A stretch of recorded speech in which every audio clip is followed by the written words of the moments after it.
जंगल में एक गर्भवती हिरण बच्चे को जन्म देने को थी।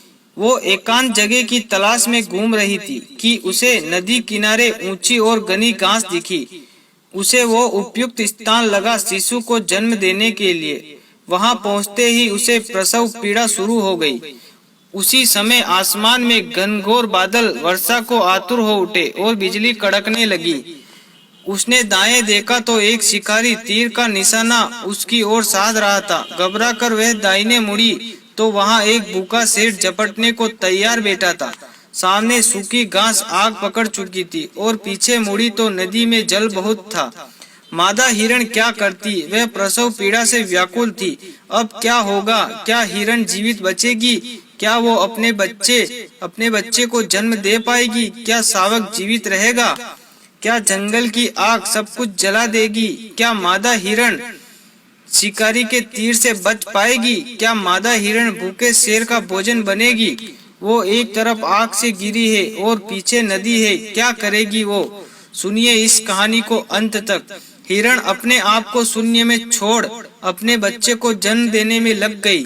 कुदरत का करिश्मा देखिए, बिजली चमकी और तीर छोड़ते हुए शिकारी की आंख चौंधिया गई।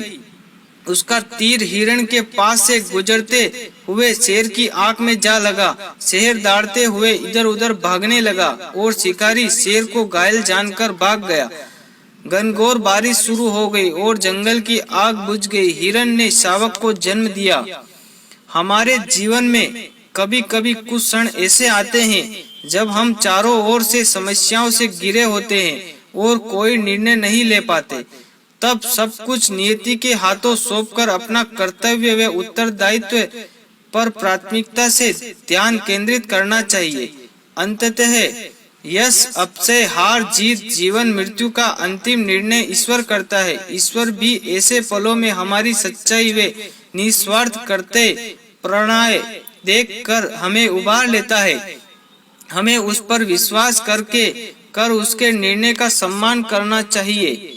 जाको राके साइयां मार सके ना कोई। इसका अर्थ ये है कि जिसके साथ ईश्वर होता है उसका कोई कुछ नहीं बिगाड़ सकता। संपूर्ण सृष्टि ईश्वर निर्मित है। उन्होंने ही संपूर्ण ब्रह्मांड का निर्माण किया है। जीवन, ग्रह, पृथ्वी, समुद्र, पर्वत, नदियां, विभिन्न प्राणी, मनुष्य आदि सभी उन्हीं की रचना है।